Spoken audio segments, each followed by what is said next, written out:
दोस्तों आज से 2 दिन पहले आप लोगों को ये बात मालूम चला होगा और आप लोगों तक ये जानकारी पहुंची होगी कि पतरातू में एक कंपनी है एनटीपीसी। वहां पर एक एम्प्लॉय की, वहां के जो स्थानीय निवासी थे वहां पर वो काम करते थे, एम्प्लॉय के तौर पर मजदूर थे, उनकी मौत हो जाती है। अब मौत का कारण क्या बनता है जांच का विषय है, जांच होगा मालूम चलेगा, लेकिन कहीं ना कहीं इसमें लापरवाही है कंपनी की। अब जब मौत हो जाती है, मृत्यु हो जाती है, तो मृतक परिवार जो है वो परिजन मुआवजे की तो मांग करेंगे ही। इसी बात पर देवेंद्र नाथ महतो तो जेलकेम पार्टी के एक जो है वो काफ़ी गद्दावर नेता हैं और बेबाक अंदाज में ये जाने जाते हैं। अब हुड़का जाम करने के लिए वहाँ पर पहुँच जाते हैं, पीसफुल तरीके से प्रोटेस्ट करते हैं, आंदोलन करते हैं, ये मांग करते हैं कि जान चली गई लापरवाही की वजह से। तो यहाँ पर इन्हीं परिवार में से 2 लोगों की नौकरी स्थायी तौर पर हो, उसके बाद यहाँ पर मुआवजा भी काफ़ी जो है आप यूँ समझ लें तो 50 लाख या 1 करोड़ का मुआवजा भी आप दें। इस तरीके से काम करते नजर आए हैं। कल की तारीख में एक वीडियो में आपको दिखाया था कि सीआईएसएफ के जवानों से कैसे भिड़ंत होती है। अभी जो है वो वहाँ के जीएम जो है वो वार्ता उन दोनों के बीच में होती है। वार्ता के दरमियान में जो कुछ भी बातें सामने आती है, मैं आप लोगों के सामने वो वीडियो लेकर के आया हूँ कि जो वहाँ के स्थानीय निवासी जो थे, जो एम्प्लॉय के तौर पर काम कर रहे थे, जो मृत्यु हो चुकी है जिनकी, वो जब कंपनी के साथ में वहाँ के कुछ स्थानीय लोग मिलकर के, देवेंद्र नाथ महतो भी वहाँ पर मौजूद हैं और भी काफ़ी सारे लोग हैं, कंपनी के साथ में क्या वार्ता होती है, वो क्या जो है वो मांग रखते हैं वो लोग, पहले मैं आप लोगों के सामने जो है वो वीडियो रखने जा रहा हूँ। पहले आप इस वीडियो को देखें, आगे की हम बातें करेंगे। पहले आप इस वीडियो को देखें। हम लिखते हैं क्या उसको हम भी सुना देते हैं। हम प्लेन कागज में डिमांड लेटर जब मैनेजमेंट के द्वारा बोला गया तो प्लेन कागज में हमने दिया है, मैनेजमेंट को हम दिए हैं।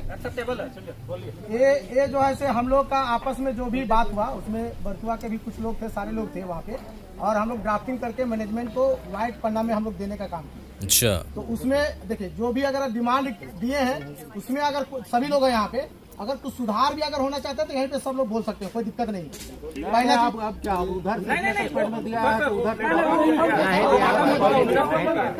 चलिए ठीक है। तो पहला हम लोग का डिमांड था कि मृतक के परिवार को 50 लाख का मुआवजा मिलना चाहिए। चलिए, बहुत डिमांड था हम लोग का। दूसरा चीज है कि दूसरा डिमांड था कि टेपेटाइड के जो जीओजी बोलते हैं, जो पीटीपीएस के समय में ये लोग कार्यरत थे और जब पीवीएनएल में ट्रांसफर जब हुआ था तो ये लोग पीटीपीएस में कार्यरत थे और उन लोग को ट्रांसफर किया गया था 596 मजदूर का, उसमें से ये प्रभु महतो था।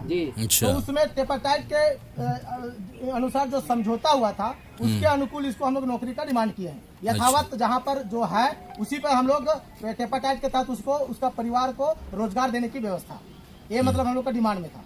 इसके अलावा फिर वहाँ पर एनटीपीसी जो हॉस्पिटल है जो लापरवाही का कारण बना कि यहाँ से लोग यहाँ पे ले जाने के बावजूद भी वहाँ पर लोग ट्रीटमेंट नहीं किए, प्राथमिक उपचार भी बोलते हैं, एम्बुलेंस की व्यवस्था, इतना तो मानवता कहता है कि उतना करना चाहिए था। तो वहाँ पर उसको धुक्कार के वहाँ से निकाल दिया गया, या एक तरह से बोलिए कि वहाँ पर ट्रीटमेंट नहीं किया गया।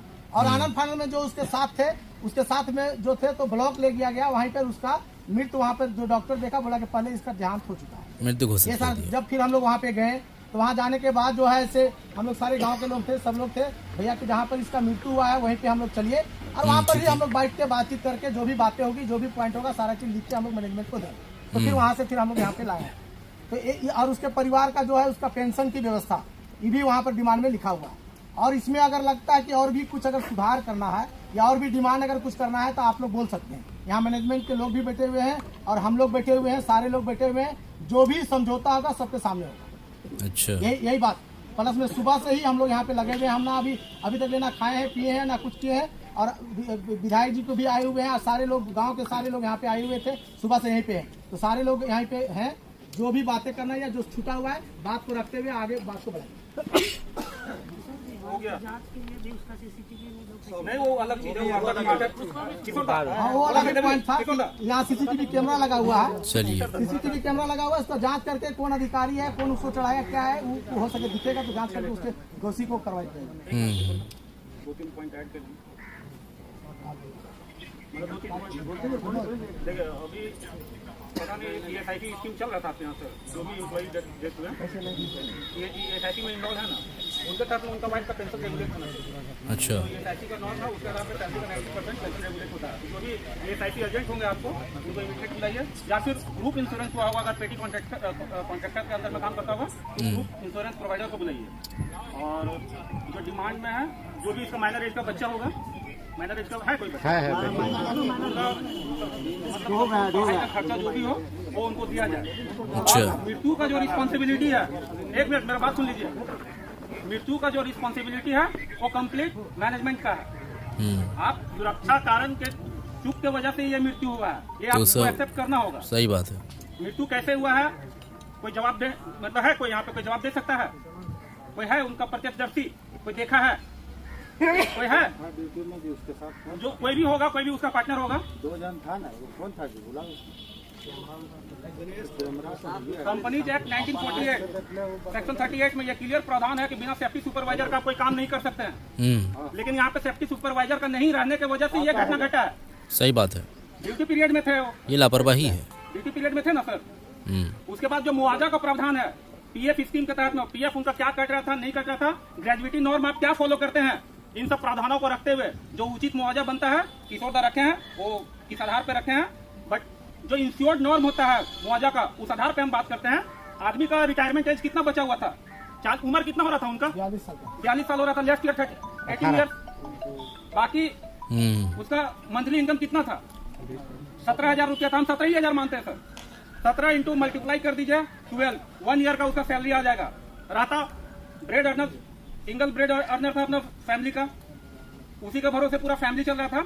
जो इंश्योर्ड नॉर्म है, जो इंश्योरेंस का पॉलिसी है, जिसके तहत में मुआवजा तय किया जाता है किसी मृत व्यक्ति का, अगर आपने उन प्रावधानों को रखा था, ESIC स्कीम को रखा था, पीएफ को रखा था, ग्रेजुएटी को रखा था, उन नॉर्मों के आधार पे आप उस राशि को तय कीजिए और जो राशि बन के आता है उस राशि पे बात कीजिए। और रहा बात सेफ्टी में चूक, ये ESIC स्कीम 1948 में ये क्लियर प्रावधान है, OHS occupational health and safety, इसका पूरा जिम्मेवारी मैनेजमेंट का है। अगर आप सही समय से उसको हॉस्पिटल पहुंचाते, बेहतर इलाज करवाते, हो सकता था वो बच जाता। ये कंप्लीट जिम्मेवारी मैनेजमेंट का है और आपके चूक के वजह से ये मृत्यु हुई है, तो ये आपको एक्सेप्ट करना होगा। और जो इंश्योर्ड पॉलिसी कहता है, ESIC स्कीम कहता है, पीएफ नॉर्म कहता है, ग्रेजुएटी नॉर्म कहता है, उस आधार पर आप मुआवजा तय कीजिए, कोई कुछ नहीं बोलेगा। हम लोग वही चाहते हैं। अगर आप किसी व्यक्ति को रोजगार पे रखे हैं तो उसको मारने के लिए तो नहीं रखे ना। सही बात है, सही बात है। प्रावधान रखे होंगे ना, उसे काम ले रहे हैं तो सेफ्टी नॉर्मों का क्लियर प्रावधान है। बिना सेफ्टी नॉर्म के आप काम नहीं कर सकते। अगर आपको लाइसेंस भी ग्रांट किया गया है तो उसी आधार पर किया गया है। सुरक्षा सबसे बड़ा चीज होता है। कोई भी कंपनी कहीं भी फैक्ट्री भी चल रहा है तो बिना सुरक्षा के आप काम नहीं कर सकते। और सुरक्षा को वॉच करने के लिए भी आपको व्यक्ति चाहिए, that is called safety supervisor. वो सेफ्टी सुपरवाइजर है यहाँ पे उपस्थित। तो घटना घटी है कहीं ना कहीं मैनेजमेंट की चूक की वजह से घटी है, ये आपको एक्सेप्ट करना होगा। और जो उचित मुआवजा है परिवार के लिए, वो डिमांड लेटर में किशोरदा जैसे बनाए हैं उस आधार पर राशि तो और बढ़ेगा, क्योंकि उनका salary per year salary renewal होता है ऑब्वियसली, सब लोग जानते हैं हर फाइनेंशियल ईयर में। तो उस आधार पर कुछ ना कुछ घटेगा, बढ़ेगा, आगे जाएगा ही। उस आधार पर जो भी राशि है जेन्युइन डिमांड है।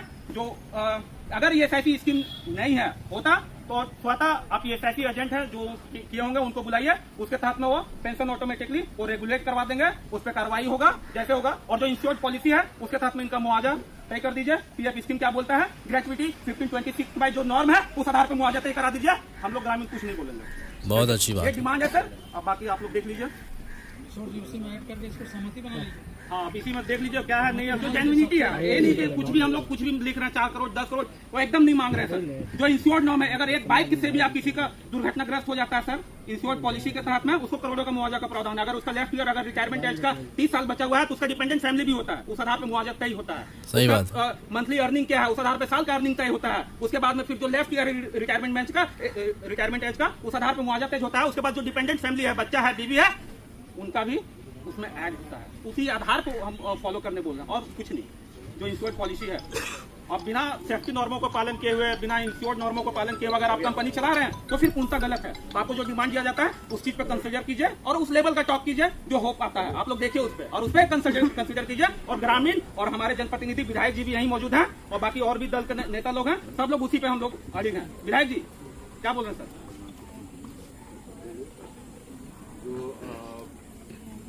किशोर जी ने भी जो मांग पत्र दिया है वो भी हमें सुना, आपने जो दिया है वो भी सुना है और बिल्कुल सही बात है। नहीं, मैं उन्हीं के मांग पत्र पर अंबा प्रसाद इलाके का ये खबर है, बड़का गांव। विधि में जो भी प्रावधान है वो तो होगा ही होगा, उसमें कोई ये नहीं है, चाहे वो ESIC का कवरेज हो या PF में जो बेनिफिट मिलना हो, उसमें दो राय नहीं है। ये ESIC भी कवर्ड हो और CF का, तो आपने बात को रखी है और बात को रखने में हुई जो विधि के तहत मिलना है एज जिस एजेंसी का इंगेज थे वो हम सब उनको जो भी व्यवस्था होना है वो हम पूरा इंश्योर कराएंगे कि ESIC का जो प्रावधान है या PF में जो उनको मिलना है, चाहे वो पेंशन हो, चाहे उनका जमा कॉर्पस हो या जो ESI में बेनिफिट मिलता है, डिपेंडेंट बेनिफिट मिलता है, वो मिले। वो एक बात होगी जो आपने बात की। तो चलिए ठीक है। रही बात बाकी चीज़ों की, तो इसमें एक पार्टी जो भी बेनिफिट देना है, नहीं देना है, क्या होना है, मैं आ करके जो भी शेड्यूल होता है मैं आकर के समक्ष आपके प्रस्तुत कर दूंगा। आने वाली बातें पार्टी पता रहेगी। मेरा इतना ही आग्रह है कि मैं तो जी हाँ दोस्तों, वीडियो आप लोग देख चुके हैं। बड़कागांव NTPC कंपनी में जो हादसा पेश आए हैं, जो एक शख्स की मृत्यु हो जाती है, उसी दरमियान में ये जो है वो बैठकें और वार्ता जो है वो हो रही है। अब यहाँ पर दोस्तों जो पीड़ित परिवार है, जो ग्रामीण हैं, जो वहाँ के स्थानीय लोग हैं, वो लोग अपना पक्ष रख दिए हैं। मांग क्या है उन लोगों की, चूक कैसे हुई है, गलतियां उन लोगों की कैसे है, उनकी जान कैसे बच जाती अगर ये उनके साथ ना हुआ होता, अगर उसी टाइम पर ट्रीटमेंट उनकी हुई होती, हॉस्पिटल ले जाया जाता और तमाम तरीके के ऐसे मामला पेश आते हैं तो हो सकता है कि उनकी जान बच जाती। तो अपने तरफ से पक्ष ये लोग रख चुके हैं। कंपनी की तरफ से कोई भी अभी प्रतिक्रियाएं सामने नहीं आया है, लेकिन नहीं आया है इसका मतलब क्या है, नहीं आने का कारण है चूँकि उनकी गलती है और वो गलती को अपने एक्सेप्ट कर रहे हैं, और अगर नहीं कर रहे हैं तो करना चाहिए। चुप का मतलब यही है, और देख भी लोग यही रहे हैं कि उनकी जो है वो सिक्योरिटी उस लेवल की नहीं थी, जो सुरक्षा मिलनी चाहिए सुरक्षा नहीं मिली, जो सुरक्षा कंपनी के अंदर में होनी चाहिए ऐसा कुछ भी नहीं देखने को मिला। तो मुआवजा जो है ऐसे वो लोग किए हैं कि हर जो है वो फाइनेंशियल ईयर में रिन्यू होती है, किसी किसी का जो है वो इनकम बढ़ाया जाता है, और इस तरीके से जो कंपनी रहती है, रिटायरमेंट का कितना साल बाकी है, वो नौकरी जो है वो कितने साल किए हैं, उनकी एज कितनी है और उनकी फैमिली कितनी है, आगे वो किन के ऊपर में डिपेंडेंट थे, वही जो है वो पूरा घर संभाल रहा था। तो ये सब सारी चीज़ें देखनी पड़ती है, इस आधार पर जो है मुआवजा तय किया जाता है। ये बिल्कुल भी जेन्युइन बातें इन्होंने कही हैं। जो भी ये शख्स था पूरी तरीके से हमारे भाई वो अच्छे जो है वो पक्ष रखे हैं और बात बोले हैं, पॉइंट वाली बात बोले हैं। बहरहाल ये खबर थी जो हम आप लोगों को बताए हैं। बाकी वहाँ पर जो कुछ भी खबरें हैं, जो कुछ भी अपडेटें सामने आएगी हम आप लोगों को ज़रूर बताएंगे, लेकिन फ़िलहाल के लिए अपडेट यही था। इस वीडियो को शेयर कर दीजिएगा। मिलते हैं एक और नई वीडियो के साथ, तब तक के लिए खुदा हाफिज़।